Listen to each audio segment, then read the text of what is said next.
Existem dois ciclos de produção de energia de uma estrela que são extremamente importantes que a gente entenda. Tá? Quando nós estudamos o interior do Sol, vocês devem se lembrar disso, nós tivemos uma aula só sobre o interior do Sol, nós vimos que a energia do Sol é produzida pelo ciclo próton-próton. Tá? E isso foi descoberto no ano de 1939. Antes disso, os cientistas achavam que o Sol fosse produzido por um mecanismo que não era o da fusão termonuclear, era o da contração gravitacional. Esse ciclo da contração gravitacional é conhecido como mecanismo de Kelvin-Helmholtz, tá? Que foram os dois físicos que imaginaram que o Sol, ao se contrair, diminuindo o raio, transformaria sua energia gravitacional em calor. Esse mecanismo é um mecanismo fisicamente possível. E isso produziria bastante energia, o suficiente para o Sol brilhar da ordem de 100 milhões de anos. Não mais do que isso.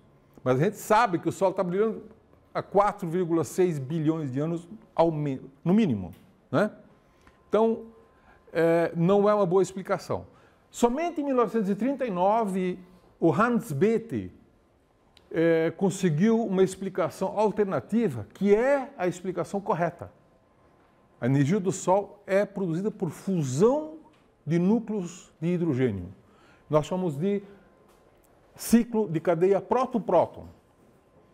Próton é o núcleo de hidrogênio, é a mesma coisa, né? Tá certo? Bom, na mesma época, percebeu-se que havia um outro ciclo, chamado ciclo CNO, C de carbono, N de nitrogênio e O de oxigênio. Há um outro ciclo, um outro mecanismo para também produzir energia nas estrelas. Nós vamos rapidamente ver esses dois ciclos. Então, a cadeia PP é a cadeia dominante em estrelas de baixa massa, tá certo? Nós já vimos isso na aula em que nós estudamos o interior do Sol. Quem quiser dar uma recapitulada, é só assistir a aula que já está disponível, né? Mas, basicamente, esta cadeia nos diz que dois núcleos de hidrogênio se fundem, produzindo um deutério, que é o H2, que basicamente é um próton e um nêutron. Esse é o deutério, é um isótopo do hidrogênio, né? Esse deutério mais o hidrogênio produz um hélio 3. E dois núcleos de hélio 3 produzem um núcleo de hélio 4, que é o hélio estável, mais dois átomos de hidrogênio. Tá? Então você queimou, afinal de contas, 4 átomos de hidrogênio e produziu um núcleo de hélio. Né? Mas no meio do caminho você produziu neutrino que escapa do Sol, que escapa da estrela. E produziu pósitrons que se aniquilam com elétrons, produzindo 2 raios gama. Raios gama é uma forma pura de energia pura. Né? E além disso, produziu um raio gama também direto. Então, esta energia dos raios gama é termalizada e isso aumenta a temperatura de uma estrela. Tá? No caso do Sol, é isso que aumenta a temperatura do Sol. Tá? Os neutrinos escapam do Sol e das estrelas, no caso do Sol, escapam em 2 segundos e já estão fora. 8 minutos mais tarde já passam pela gente aqui. Né? A energia radiativa para ir do centro do Sol até a superfície leva 1 milhão de anos. É muito mais lento. Isso é típico de uma estrela, não é só o Sol. Então, graficamente, nós podemos imaginar, então, 2 prótons, esses vermelhinhos são prótons, se fundem formando um neutrino e um pósitron. E o que resulta é um átomo de deutério, um próton e um nêutron. Captura mais um próton, libera um gama e um hélio 3, tá certo? Dois núcleos de hélio 3 se fundem, liberando dois prótons e um núcleo de hélio. Graficamente é fácil de ver, então, esse ciclo PP. Existe um outro ciclo, então, o ciclo CNO, que é o ciclo dominante em estrelas de alta massa. Neste ciclo, você começa com um núcleo de carbono 12 capturando um hidrogênio, um próton. Esta colisão produz um núcleo de nitrogênio 13 e um raio gama. Raio gama, que é energia pura, já está aquecendo o meio ambiente. Esse núcleo de nitrogênio 13, ele decai em um pósitron e um neutrino para carbono 13, que captura um átomo de hidrogênio e se transforma em nitrogênio 14 e um raio gama. Esse nitrogênio 14 captura um átomo de hidrogênio, produz oxigênio 15 e um raio gama. Esse oxigênio 15 é instável. Ele decai para nitrogênio 15, um pósitron e um neutrino, que captura mais um hidrogênio e produz um átomo de carbono e um átomo de hélio. Então, vejam só que coisa, depois de toda essa complicação, esse átomo de carbono pode recomeçar tudo de novo. Você começou com carbono e produziu carbono mais hélio. Queimou hidrogênio e produziu hélio. A mesma coisa. Usou hidrogênio como combustível e sobrou hélio como cinza. Certo? Mas produziu um bocado de energia nesse meio tempo. Tá certo? O carbono, o nitrogênio, o oxigênio, tudo isso serviu assim como uma espécie de barriga de aluguel, né? Vocês falam? Barriga de aluguel? Quer dizer, foi útil, mas não tem muito a ver, né? Volta tudo ao começo. É simplesmente um mecanismo de queimar hidrogênio e produzir hélio. Não cria outros elementos, apenas temporariamente durante o ciclo. Muito bem. Por que esses dois ciclos? Bem, porque eles ocorrem nas estrelas.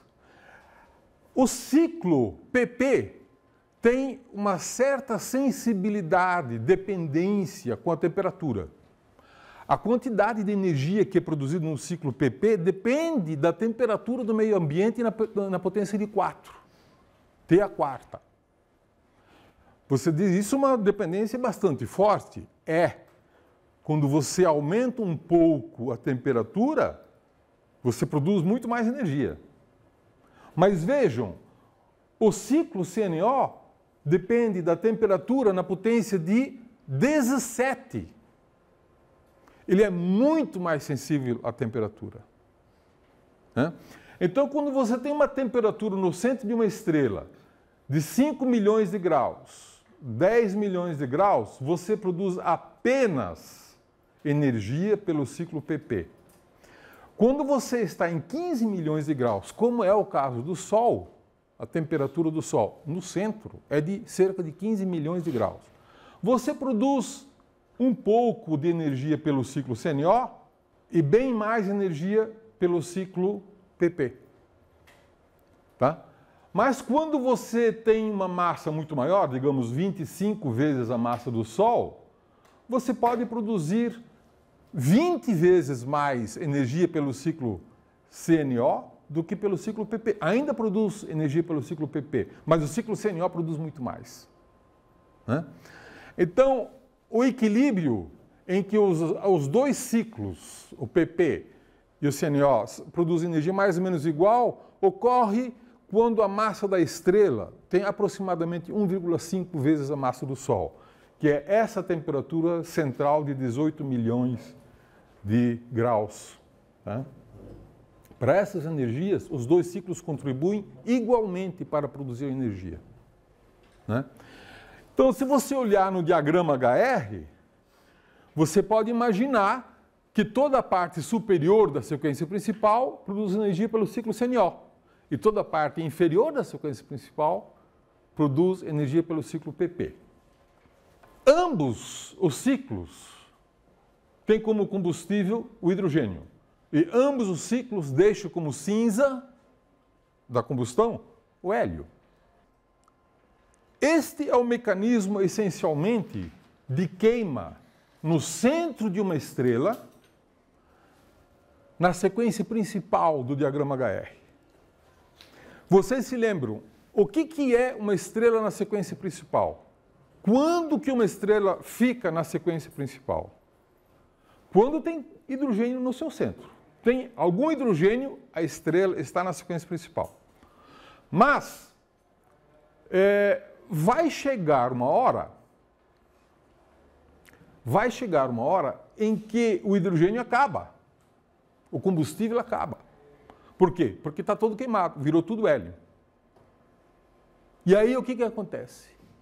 Acontece que esse núcleo de hélio começa a se contrair e se aquece. Tudo que contrai, aquece. Tudo que expande, esfria. Esse núcleo de hélio se contrai. E o que acontece na superfície desse núcleo de hélio que está se contraindo? Tem hidrogênio. E a temperatura está subindo. Esse hidrogênio vai queimar. Então você tem um núcleo de hélio se contraindo, liberando energia gravitacional. Lembra aquele velho mecanismo de Kelvin-Helmholtz que a gente desmoralizou há pouco? Ele começa a funcionar. Ele libera energia. Tá? Aquece essa camada de cebola em torno do núcleo de hélio e produz, a estrela fica mais luminosa. Como ela expande, ficando mais luminosa, ela expande, ela se torna, na verdade, mais fria, mais luminosa e mais fria. E aí ela sai da sequência principal. Né? Ela sai tornando-se uma estrela gigante.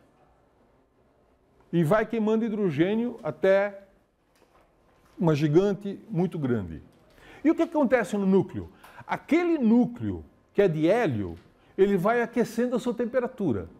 Vai aquecendo, podendo chegar a 100 milhões de graus. Veja, o Sol atualmente tem uma temperatura central de 15 milhões de graus. Mas quando o Sol sair da sequência principal daqui a 5 bilhões de anos e se tornar uma gigante, o Sol vai crescendo na medida em que o núcleo vai se contraindo.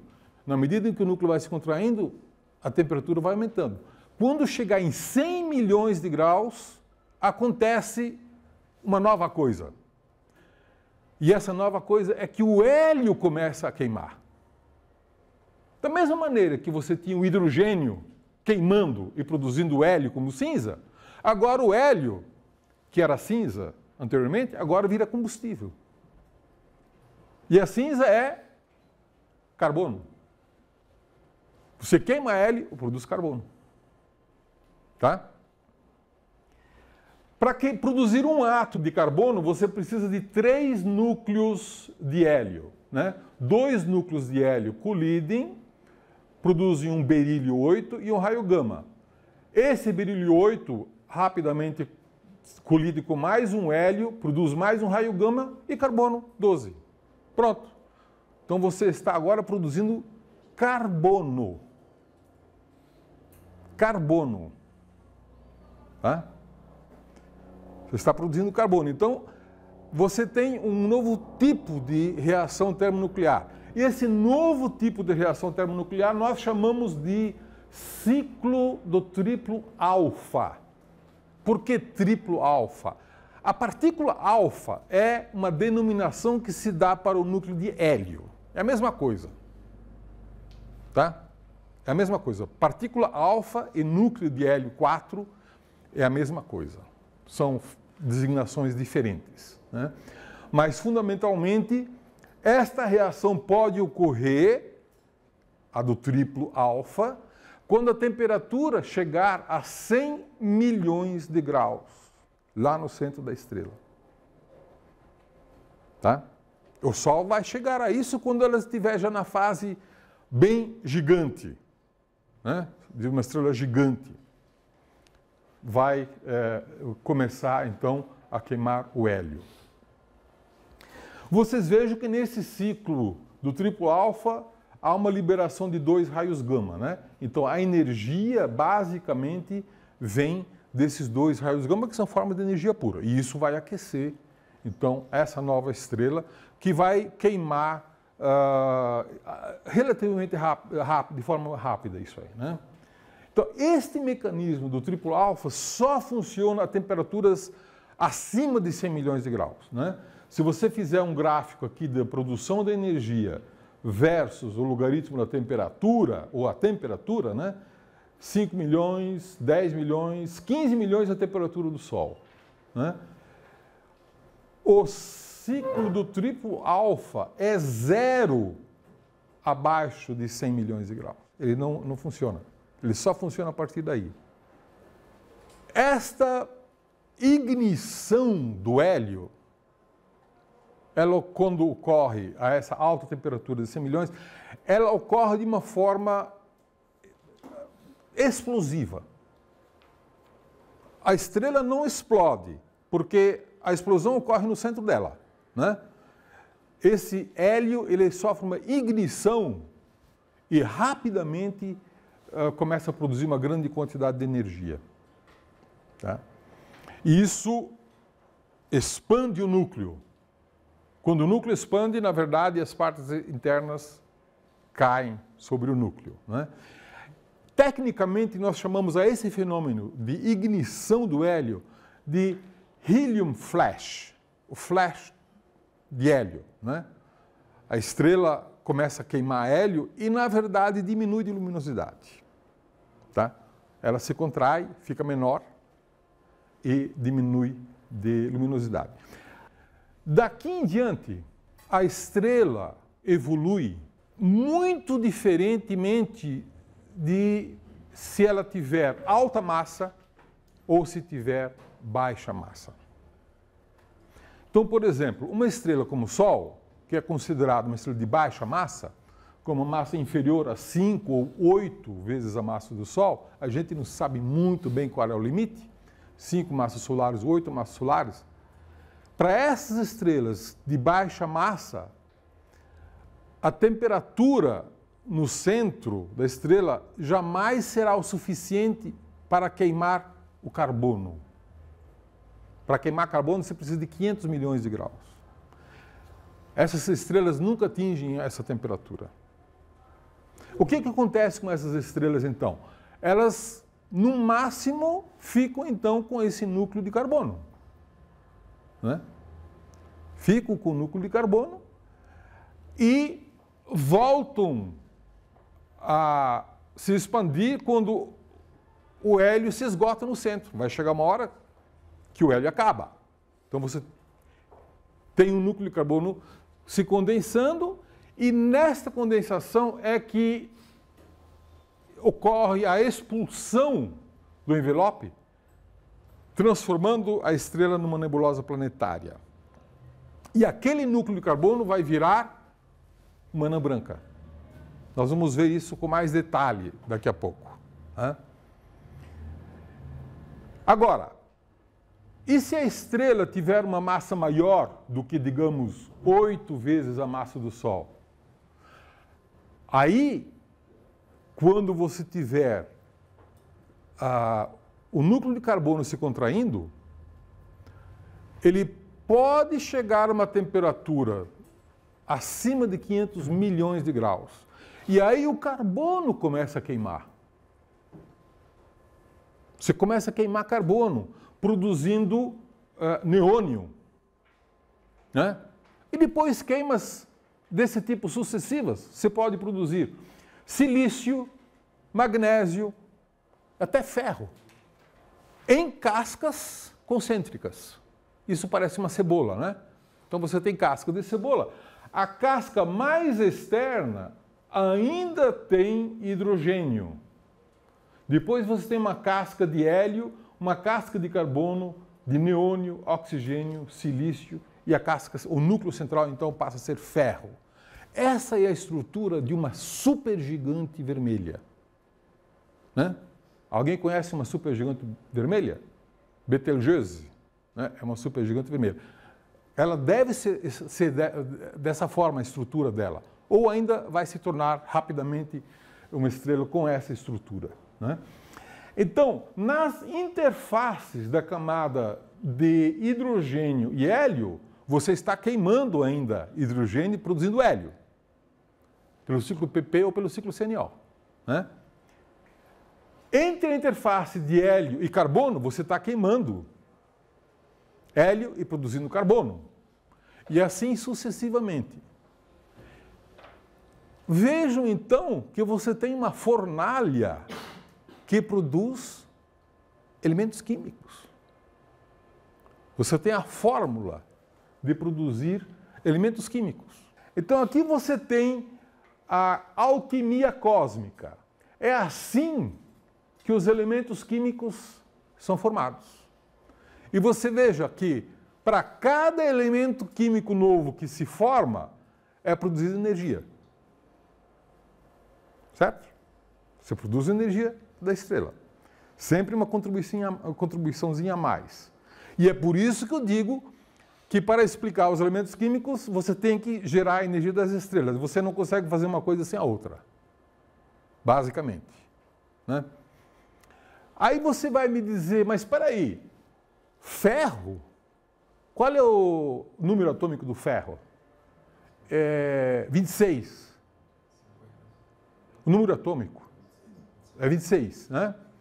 Existem outros elementos químicos, eles também são produzidos dessa maneira? Chumbo, ouro, mercúrio, urânio. Cadê o núcleo, a camada? A resposta é não. Esses elementos químicos mais pesados do que o ferro não são produzidos desta maneira. Como são produzidos então? Bom, vejam que todos esses elementos químicos são produzidos por reações de fusão nuclear exoenergéticas. Isto é, quando você produz uma fusão, libera energia. Tá certo? Isso são reações exoenergéticas. Você produz energia ao fundir elementos químicos. Os elementos químicos do ferro para cima, os mais pesados, eles são endoenergéticos. Para você fundi-los, você tem que ceder energia. Eles, ao se fundirem, não produzem energia, eles consomem energia. Então, são endoenergéticos. E numa situação de uma estrela estável, isso não ocorre. Isso não pode ocorrer. Então, nesse mecanismo de fornalha cósmica que produz elementos químicos, você consegue explicar basicamente os elementos químicos até o ferro. Tá? Os mais pesados do que o ferro, você não... Como é que são produzidos então? Bom, a partir de um certo momento, essa estrutura, esse núcleo é instável. Se ele tiver uma certa massa crítica, ele torna-se instável e implode. Né? Na implosão, é liberada uma enorme quantidade de energia. Uma enorme quantidade de energia, muito rapidamente. E aí a estrela se transforma em supernova. Né? E brilha como uma estrela supernova que nós vamos estudar numa aula posterior, de como que isso é visível para a gente.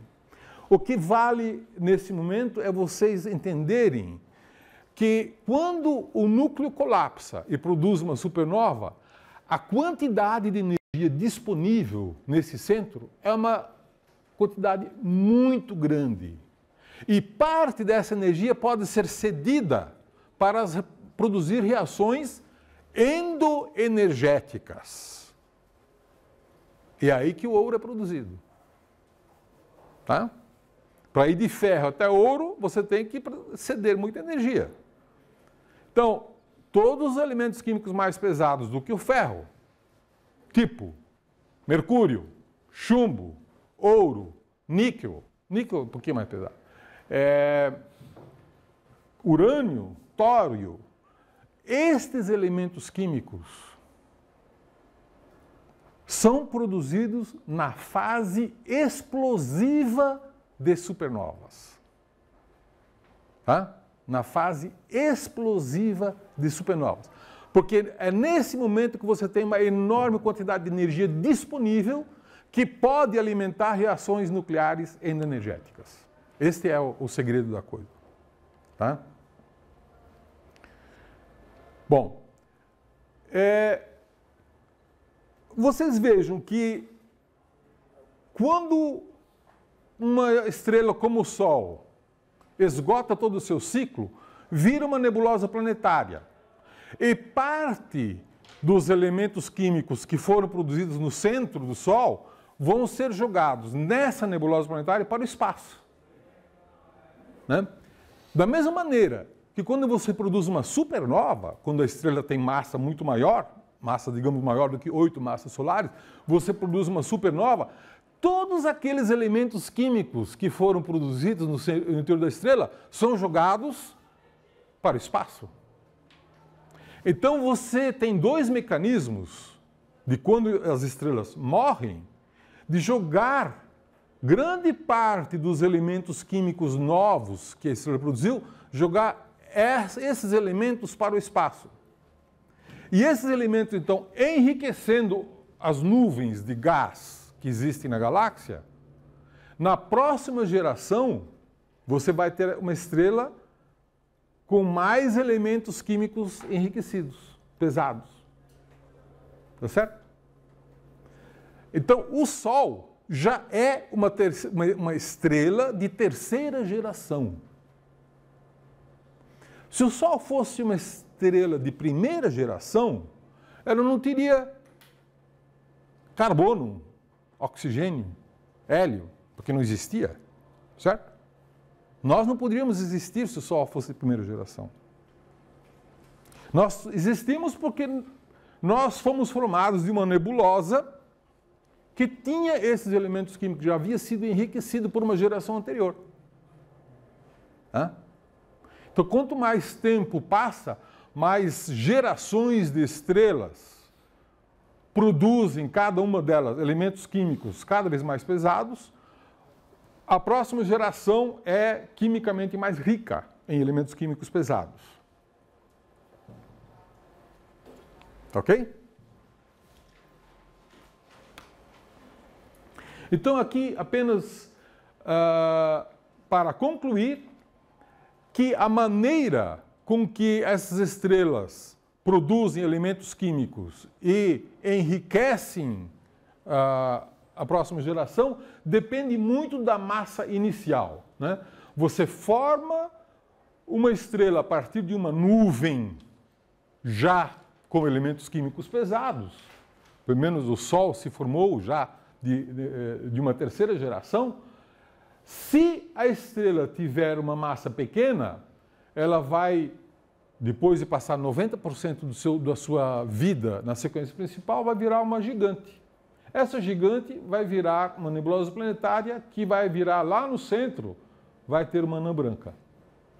Se a estrela inicialmente tiver uma massa maior do que, digamos, 8 massas solares, 5 a 8 massas solares, ela vai virar uma supergigante, vai ter aquela estrutura de casca de cebola, produzindo elementos químicos muito mais pesados, explode como uma supernova, e aí pode se tornar ou uma estrela de nêutrons, se a estrela inicialmente tiver menos de 20 massas solares, ou se a estrela inicialmente teve mais de 20 massas solares, um buraco negro.